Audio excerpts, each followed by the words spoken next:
नमस्कार, मैं हूं पवन त्यागी। केंद्र सरकार ने महिलाओं को अंतर्राष्ट्रीय महिला दिवस पर बड़ी राहत दी है और 100 रुपए गैस के सिलेंडर पर घटा दिए हैं। वहीं जो उज्ज्वला स्कीम के तहत जिनके पास उज्ज्वला स्कीम का सिलेंडर है उस पर 300 रुपए की जो सब्सिडी दी जाती है वो 1 साल के लिए और बढ़ा दी है। यानी चुनावी माहौल में महिलाओं को रिझाने के लिए मोदी सरकार की जो स्कीम चल रही थी उसको अगले 1 साल तक के लिए बढ़ा दिया गया है। और आपको यह भी बता दूं कि यह खाली यहीं तक सीमित नहीं है। मोदी सरकार ने पिछले 10 साल में महिला सशक्तिकरण के लिए जो काम किए हैं उसके चलते आज की डेट में हालत यह है कि देश की महिलाओं ने तय कर लिया है कि इस बार फिर मोदी सरकार 400 के पार।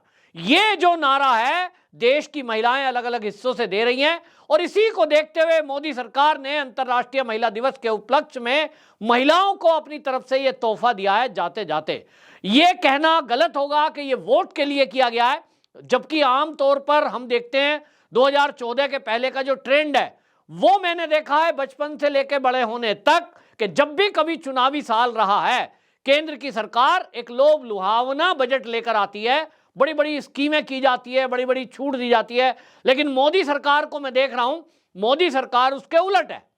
मतलब आप समझ लीजिए कि बजट में कोई ऐसी बड़ी घोषणा नहीं हुई जिसको चलते हुए यह कहा जा सके कि भाई वोटरों को रिझाने के लिए यह मोदी जी ने किया है। टैक्स की रिबेट लोग सोच रहे थे, पता नहीं क्या क्या सोच रहे थे, लेकिन मोदी जी का कॉन्फिडेंस देखिए।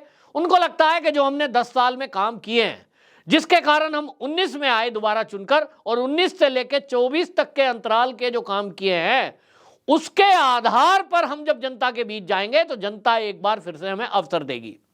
लेकिन इसके अलावा 4% सरकारी कर्मचारियों का डीए भी बढ़ाया गया जिसकी घोषणा पीयूष गोयल ने की। और पीयूष गोयल जी ने बताया प्रेस कॉन्फ्रेंस करके कि केंद्रीय कर्मचारियों का जो ये डीए है ये 1 जनवरी से लागू होगा और मार्च के वेतन में, यानी मार्च अब चल ही रहा है, अप्रैल को जो 1 अप्रैल को वेतन मिलेगा उसमें ये बढ़ा हुआ 4% डीए मिलेगा।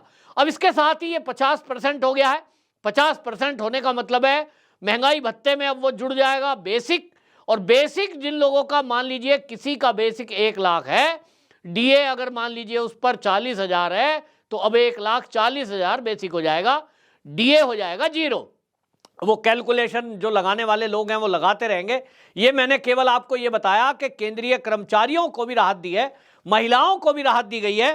और ये जो डीए बढ़ाया गया है आपको बताऊं कि ये जो है लगभग 50 लाख सरकारी कर्मचारी हैं और एक तरह 68 लाख के करीब पेंशन होल्डर हैं जिनको पेंशन मिलती है। उन दोनों तरह के लोगों को लाभ मिलेगा, यानी पेंशनर को भी लाभ मिलेगा और जो नौकरी कर रहे हैं ये डीए बढ़ने का लाभ उनको भी मिलेगा। ये बहुत बड़ी राहत मानी जा रही है। महंगाई भत्ते की तो आप जानते ही हैं जनवरी और जुलाई में 2 बार साल में बढ़ता है। ये माना जा रहा था कि भाई बजट पेश हो गया है, अब चुनाव की घोषणा होने जा रही है, अभी तक क्यों नहीं बढ़ाया गया। तो आपको बता दूं ये भी एक बात है कि 4% बढ़ाना अपने आप में एक खुशी की लहर तो है ही है कर्मचारियों के लिए। कर्मचारियों की बात करें तो वैसे मोदी सरकार को देखते हुए मैं ज़्यादातर जो केंद्रीय कर्मचारी या सरकारी नौकरी वालों से बात करता हूं, ज़्यादातर का कहना यह है कि सरकार हमारी से टैक्स तो पूरा लेती है। मतलब एक सरकारी नौकरी वाला व्यक्ति वो पूरा टैक्स देता है क्योंकि कैलकुलेटर से कैलकुलेट करके, और आजकल कंप्यूटर हो गए, बिल्कुल 0.00 की भी कमी नहीं होती और पूरा टैक्स एक सरकारी कर्मचारी देता है। बदले में उसको क्या लाभ देती है गवर्नमेंट? शून्य। हाँ, कुछ लाभ तो हैं। कोई लोग कहते हैं साहब कोई लाभ नहीं मिलता। देखिए उनको जो है पेंशन मिलती है, फ्री में परिवार का इलाज पूरा मिलता है, बच्चों की फीस रिम्बर्स होती है, सरकार लाखों रुपए एलटीसी देती है, 2 साल में होम टाउन, 4 साल में होम टाउन, 2 साल एलटीसी।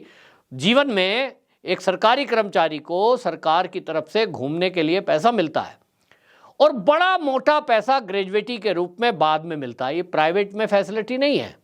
लेकिन जब नौकरी लग जाती है फिर उसके बाद लोग बाग इधर उधर की बातें सोचने लगते हैं।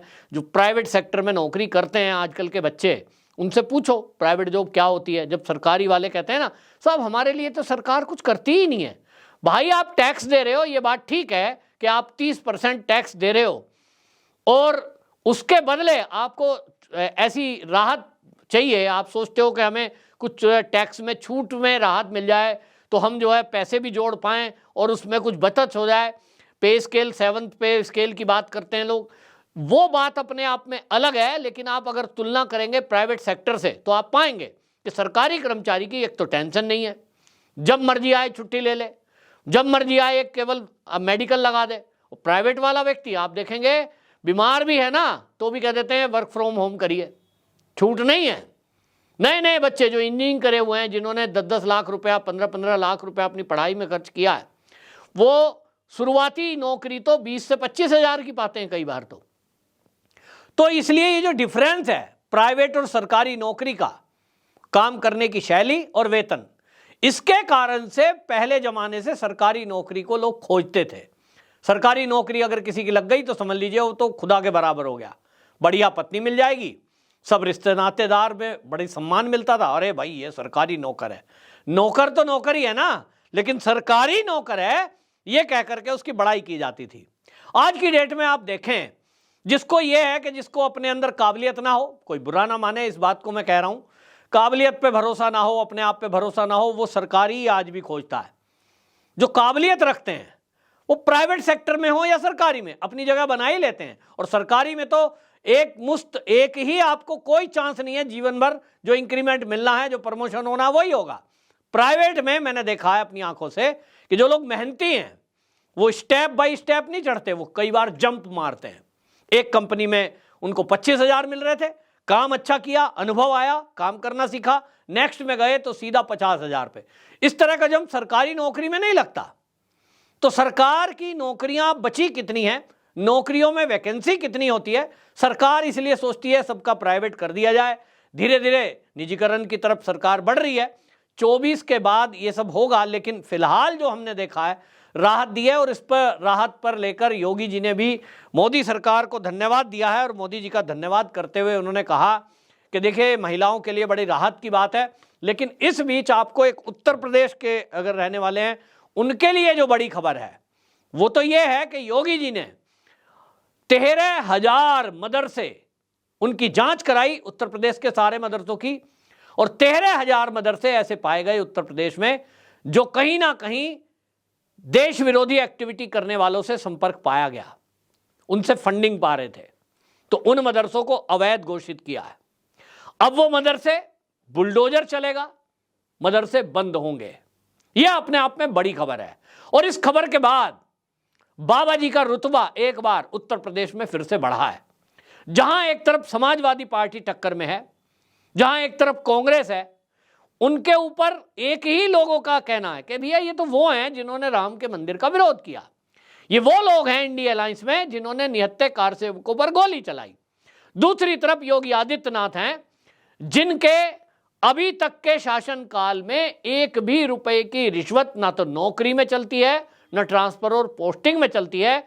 और ये पहले सीएम ऐसे हैं, अपराधियों में, अवैध काम करने वालों के ऊपर बुलडोजर चलता है, प्रॉपर्टी जब्त की जाती है। अब मदरसों पे भी जब बुलडोजर चलेगा तो यूपी में समाजवादी पार्टी और कांग्रेस ना बोले, ऐसा हो नहीं सकता। और यदि ऐसा होगा तो निश्चित समझ लीजिए कि उत्तर प्रदेश की 80 में से 75 सीटें भारतीय जनता पार्टी जीतेगी, ऐसा मेरा अनुमान है। लेकिन अगर यह बवाल बना, समाजवादी पार्टी ने इन अवैध मदरसों के पक्ष में उतरकर बयानबाजी की, तो समाजवादी पार्टी अपनी जो 5 सीटें जीतने जा रही थी कांग्रेस के साथ, वो भी नहीं जीत पाएगी और सुपड़ा साफ उत्तर प्रदेश में हो जाएगा। तो योगी आदित्यनाथ जी की तरफ से यह बड़ी खबर आई है, इसको लेकर के अब उम्मीद लगाई जा रही है कि यूपी में बवाल होना तय है, लेकिन बाबा जी का बुलडोजर भी चलना तय है, वो किसी कीमत में मानेंगे नहीं। और उत्तर प्रदेश के लोगों को ये अच्छे से पता है कि अगर कायदे में रहोगे तो ही फायदे में रहोगे, बवाल करोगे तो प्रॉपर्टी जब्त करने का भी इंतजाम योगी बाबा जी करते हैं। तो इसलिए बड़ी खबर यह है, चुनावी एक माहौल के अंदर एक राहत है महिलाओं के लिए, सरकारी कर्मचारियों के लिए, पेंशनर के लिए। और मोदी सरकार की जो योजनाएं हैं, आपने देखा लखपति दीदी केंद्र की स्कीम है जिसके अंदर 1 करोड़ महिलाओं को उस काबिल बना दिया गया है, आत्मनिर्भर बनाया गया है स्वयं सहायता समूह के माध्यम से कि वो कम से कम लाख रुपया महीने का कमा रही हैं। ये 1 करोड़ संख्या देश में भले ही आपको सोचने में लगता हो कि थोड़ी है, लेकिन ये अगली टर्म में मतलब 25 तक मोदी सरकार ने ये तय कर दिया है कि जब तीसरी बार मोदी जी पीएम बनेंगे तो ये संख्या 3 करोड़ हो जाएगी। इसी तरह एक पीएम आवास योजना है जिसमें 70% आवास जो है महिलाओं के नाम है, और इसके कारण से आपको बता दूं 2 करोड़ महिलाएं देश के अंदर ऐसी बनी हैं जिनके खुद के नाम मकान है। ये अपने आप में परिवार को बांधने का काम भी करता है, महिलाओं के सम्मान का भी काम करता है। एक तरह से मैं कह सकता हूं कि मोदी सरकार चुनाव के लिए नहीं, सम्मान के लिए महिलाओं के पहले से ही काम कर रही है। चाहे वो शौचालय बनाने की बात हो, कौन सोचता है, चाहे वो चूल्हे में धुआं लगने की बात हो महिलाओं को, उसके लिए उज्ज्वला गैस दी गई और अब उज्ज्वला गैस पर सब्सिडी दी जा रही है। कौन सोचता है? पहले तो किसी पीएम ने सोचा नहीं, मोदी जी ने सोचा है, तो इसका प्रतिफल उन्हें मिलने वाला है और इसीलिए एक भरोसा है। और मोदी जी जो कहते हैं गारंटी, मोदी की गारंटी की पूरे होने की गारंटी, ये मैं आपको बता रहा हूं कि जो मोदी जी की महिलाओं को लेकर जो योजनाएं हैं, कश्मीर से लेकर कन्याकुमारी तक, अभी हाल ही में कश्मीर में जो मोदी जी की श्रीनगर में रैली हुई और उसमें हमने महिलाओं को देखा है किस तरह से वो मोदी के फेवर में आई और भाषण सुनने के लिए घर परिवार छोड़कर आई। ये बता रहा है कि मोदी जी के लिए महिलाओं की गारंटी है कि एक बार फिर मोदी सरकार 400 के पार। आपका क्या कहना है? कमेंट बॉक्स में जरूर बताएं। वंदे मातरम।